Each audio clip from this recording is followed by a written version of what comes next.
imagine that over your whole head and shoulders for about 15 minutes. And it was actually probably the most claustrophobic thing I've ever done in my life. It was also the quietest I've ever done. Yeah.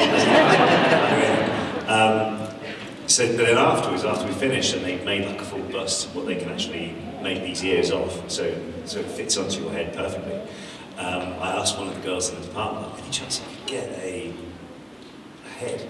And she laughed, and, yeah, okay, yeah. So I've got this plaster head of myself. And I'll put different hats depending on the season. So, you know, Christmas, Easter, we put a little bonnet on him and stuff like that. So, yeah, random stuff around the house, which is funny if you get workmen in, because they walk in and you've got an ear, well, not even an ear, like half an ear which has been blown off, and a head. That's about as far as it goes, really. That's awesome. You guys, Harry Potter has brought not only books, there's movies, but now we can see you on the Food Network in Wizards of Baking if you haven't watched it. I love food and I love Harry Potter. Have you guys learned any tips or tricks from the bakers that you've taken home with you and now have been trying in your own kitchens? Yeah, so I learned that I've been cracking an egg wrong my whole life. Wait. Did you know? I need to know how you were cracking it. What's the proper way? Well, I was cracking like 2 taps on the side of a bowl and in. Okay, yes. I think most of us do that, right? No, so they like the pros were doing on the side, on the counter itself, like one solid push and then in. Ooh. Explaining there's less shell that way. But it was just things like that was just incredible, because when you film a baking show, I've always wondered how many crew are on set, and because it always looks like it's just those guys there. Yeah. But at one point there was 14 cameras running. 14 cameras running at one point. There's 2 people per camera, so there's that many people on the stage itself filming all the guys working. And anytime we would go and talk to them, they would be happy just to chat while still making these 6-foot cakes in 10 hours. And the one guy, Chris was saying how that would take them 2 weeks at home, 3 weeks to make something of that scale, but they were having 10 hours to do at that time. So yeah, learning how to do that. And also, if you're a baker, you can be as messy as you want. That was a good thing to learn. Yeah, that's what we noticed after like the first couple of episodes, is the bakers was just carnage on their part of the workstation. And yet the patisserie chefs were so meticulous, like, I just need this little bit here. And that was really cool. But in terms of like learning tips and stuff, what we take away. So the 2 judges on the show, Carla and Joseph, listening to their ideas and how they would do stuff. So even stuff like melting chocolate, pouring it over stuff. And Joseph mentioned this one method, which is if you've got like a vacuum bag, like a food vacuum storage bag, put some chocolate in it, break it up, vacuum it, then put that in the boiling water. It'll melt there, and then just snip the end, and then you've got a perfect core. Oh, that's a good tip. And it saves wrecking pots and pans with burnt chocolate on the bottom, which I was doing for years. So yeah, there's tips. Luckily, the bakers don't need to see our baking skills, and it wouldn't make good TV either. So we're kind of always just lurking in the background, like with a spoon. Ready. I was telling someone earlier, actually, if you go armed with a little teaspoon, it's like a chef's like, you can have a little taste. So we had many teaspoons. Just like keep it in your little pocket here, just pull it out whenever you're ready. I would have a golden spoon or something on me at all times. I do have a little game I would love to play with you guys, a little this or that. Okay. Yeah, okay. All right. This isn't more Potter trivia though, is it? It's a this or that, so you get to pick. You don't actually have to like... Can we have an assistant each? Wait, oh, you want an assistant from the crowd, you mean? Yeah. Oh, okay, all right. Are you going to pick from here? How are you? This one, yeah, you right there. Come on down. I feel like a game show. Right, sorry. Welcome. What's your name? Where'd you come from? I'm Haley. I came from South Florida, Delray Beach. Nice, thank you, Haley. So we're team Alpha. Team Alpha. Yeah. Hello. What's your name? Where are you from? Victoria Hand. Where are you from? Ohio. Okay. Yeah. Oh, here we go. Great dress, by the way. Right. So we're going to take it. Get the spotlight. Okay. Okay, are you ready? Which house would you rather be in? Gryffindor, brave and bold, or a Slytherin, cunning and ambitious? What do you think? I'm a Gryffindor all the way. Yeah, Gryffindor all the way here. Gryffindor as well. Gryffindor, Yeah. correct answer, it was correct. It's the best answer to choose. A better Hogwarts subject. Would you rather be in potions, brew up some magic, or divination, see into the future? You buzzed in first. Team Alpha. What's the question? Potions class or divination class? Which one would you prefer? I think potions, yeah. Okay, we're going to go potions as well. Potions! Ding, ding, ding! That's the best answer to get. Although, seeing into the future, if I could see into the future, aeroplanes would be cancelled. Wait, why? Because I was meant to fly out there on Friday from Heathrow Airport. They closed the airport as I was driving to the airport. So I found a random tiny little airport in the UK which flew to Dublin, and I flew from Dublin to here. Oh, we're glad you made But it. in a way, I learned a new little route. So it was a good little adventure to have. So, Yeah, look at that. Which magical familiar would you want? An owl, loyal and delivers the mail, or a cat, clever and full of attitude? Owl. Oh, Yeah, owl over here, right away. This is team number one. Owl on this one as well, yeah. What would you name your owl? It's all on you now. What? Cav, after the Cavaliers. Good answer. Winner, you mean is a winner. Any ideas? I don't know. Clive. Who would you trust more in a duel? Harry Potter, the boy who lived, or Hermione Granger? She's always prepared. What do you think? Okay, Hermione. I say, are you feeling a different answer Well, here? I'll say Harry, because he took on like the main bad guy in one. So he's got quite a good proven track record here. I mean, Hermione, I guess, wouldn't even, she'd know more. Okay. She does more spells, yeah. Did Team Alpha, did you say yours? Yeah, Hermione. Hermione too. Which dark wizard is the bigger threat? Lord Voldemort? We shouldn't even say his name. Or Gellert Grindelwald? Voldemort. Yeah, it's got Voldemort. Voldemort, yeah. Yeah. And he has that face is terrifying, isn't it? What did you say? He who must not be named. I mean, the clothes alone are scary. If someone walks in wearing that, you're like, okay. Yeah, they mean Stay away from business. it. With this snake following him behind, like, come on. Okay. A better wizarding treat, the chocolate frogs, because you could collect all those cards, or Bertie Bott's every flavored beans. They're risky, but they're fun. Beans. Okay, beans. The beans. Beans. Chocolate frogs. Yeah. They might get away from you, though. Yeah, but you're not going to have a burger flavoured chocolate frog, are you? You can prank people with beans, though. That's I know true. this because it was like an unintentional prank. So we did some things at Universal Studios, and they gave us a few little cool things. Very crowded, so we proud of the ladies. And also, as I learned firsthand when you're on the Hogwarts Express, if you stick your head out the window, soot is very messy. I could see that. If you were to use the flu powder, where would you travel to? Cleveland, Ohio.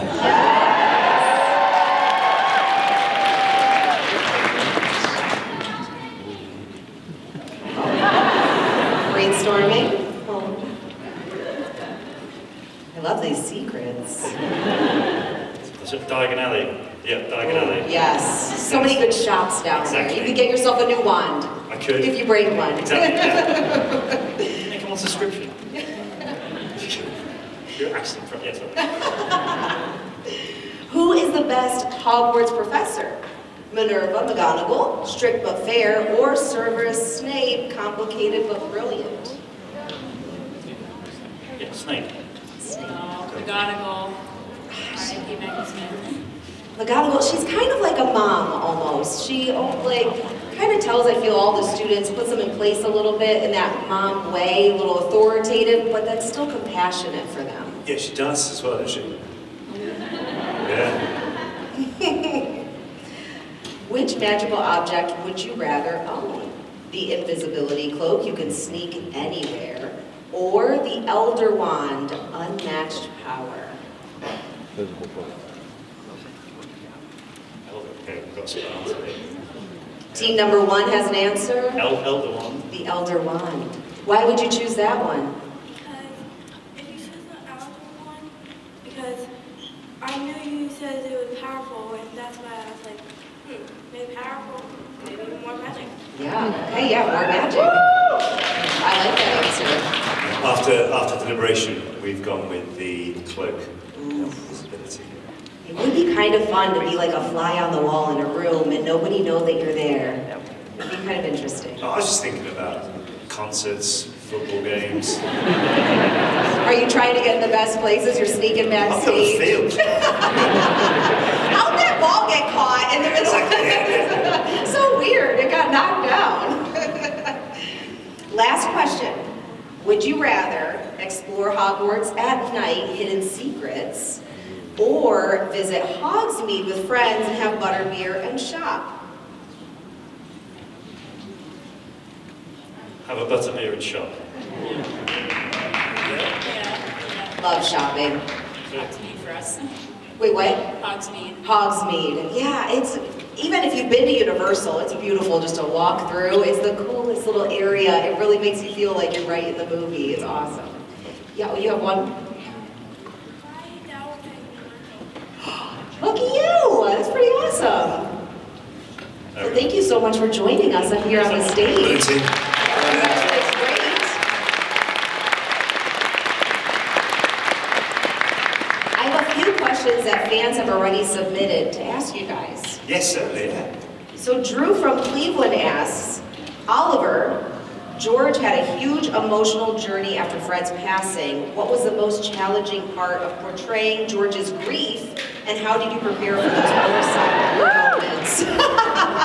Wardrobe change. Yeah, wardrobe change. Might be a bit warm here. Yeah, it was just what it was. into it. Like you, people ask this question quite a lot, and I don't know why, because I think they know what the answer is. You know, it wasn't like I was walking to set, skipping, whistling. But yeah, you just know what's going to happen. Like we read the books, we knew that happened to the characters, and you kind of have to get yourself in that mindset. And that's the cool thing about working with a lot of the actors who we were working with, especially the older guys, is being able to ask their opinion for it. Like going up to Julie Walters and saying, "How would you prepare for this?" Yeah. And being told, and like speaking to David Yates and asking him different ideas as well, and being able to take that on board. And it was all going really well. You kind of get into that mindset before you leave your dressing room. So you're already in that emotional state, and then you get on set. And it was pretty. I thought it was going to be a closed set, so I thought it was just going to be cameraman and maybe the 5 actors on set. It wasn't. It was the Great Hall was filled with supporting actors and stuff.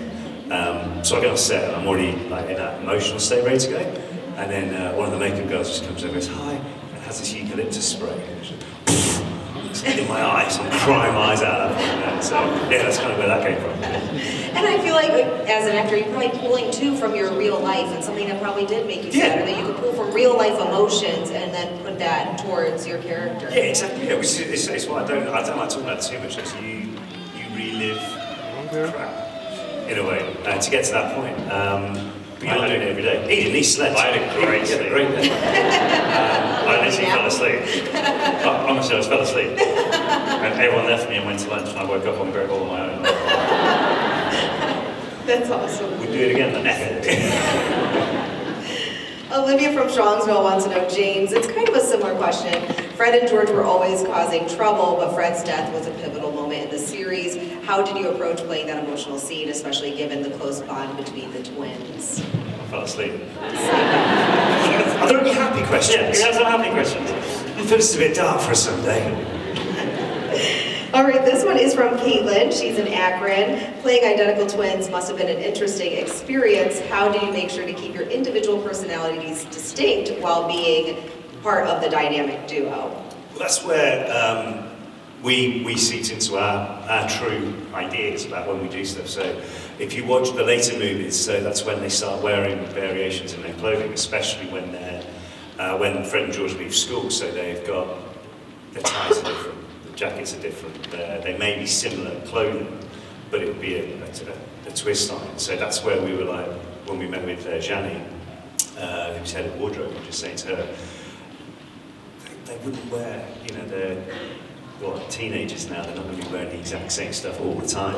And she was like, right, okay, so like what? And it was just like subtle differences, because especially when they open the joke shop, they want to have a uniform, they want to have their showmanship, but they still have that nod to the individual size, yeah.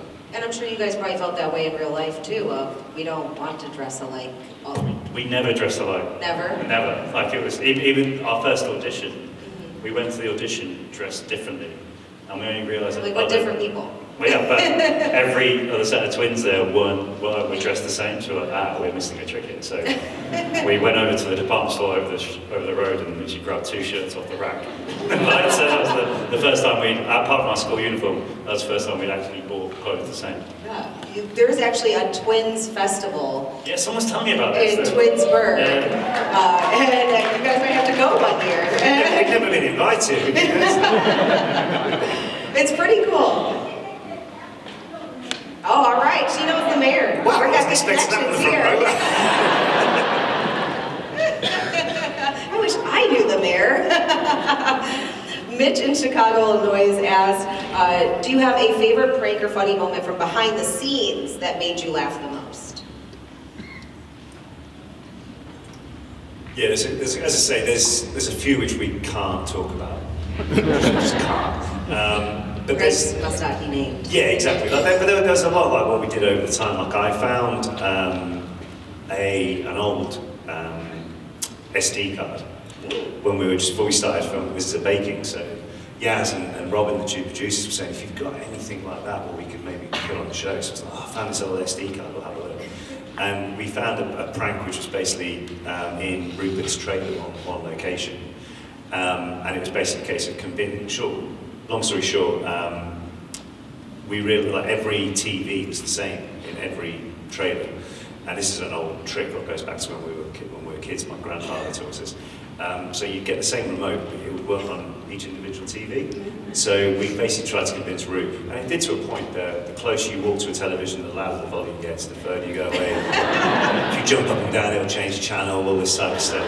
And we kept it going, and the disappointment on his face when we cracked up at the end. So that's a family-friendly one. Yeah. That was really good. And you can download apps now which control other TVs. So if you're in a bar with loads of different TVs, you can. Anyway, I've done something. That's always fun to do. The good one is when you take a photo of someone across the bar and put their face.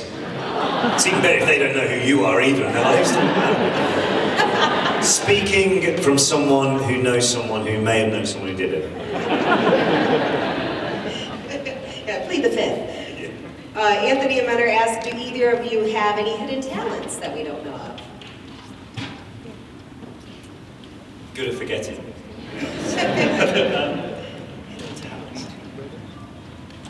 I don't know, I would say it's a talent at all, but whenever we travel, we pretty much dump our bags in whatever hotel we're in and get out and see where we are. Because we're very fortunate to be able to travel far and wide.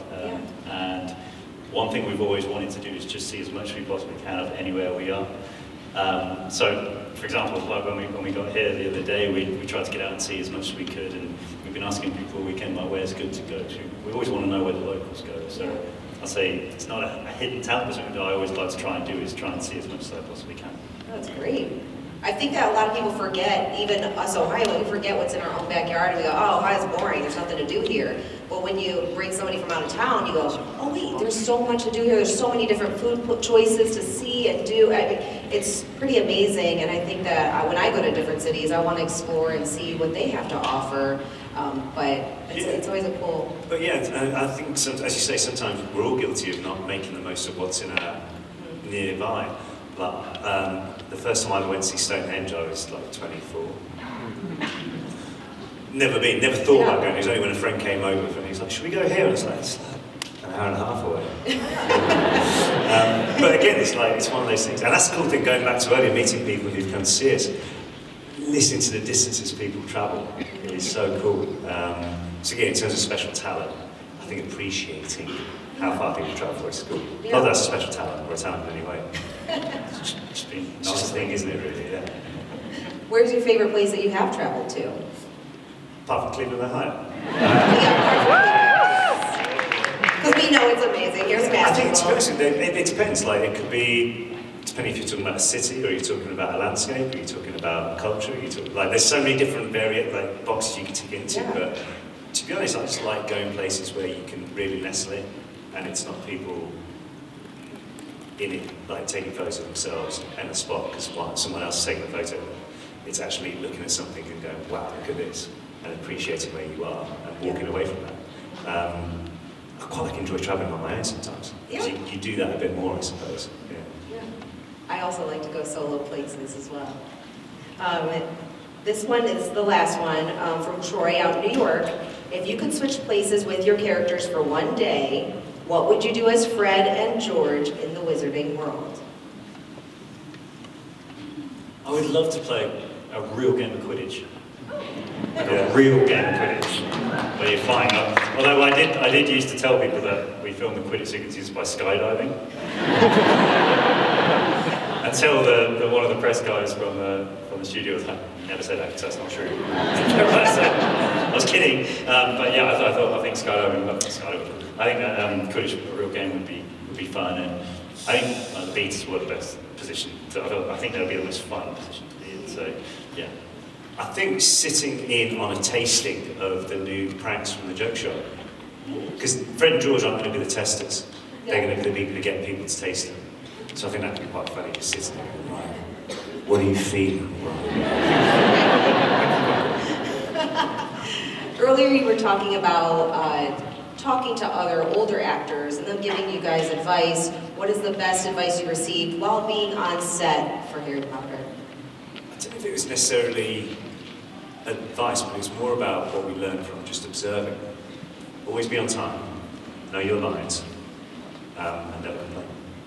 That was like the three what we just picked up from people, because it's like you see these guys turn up, they knew everything that they needed to say, they even knew the other person's lines at times, but you're not waiting around, because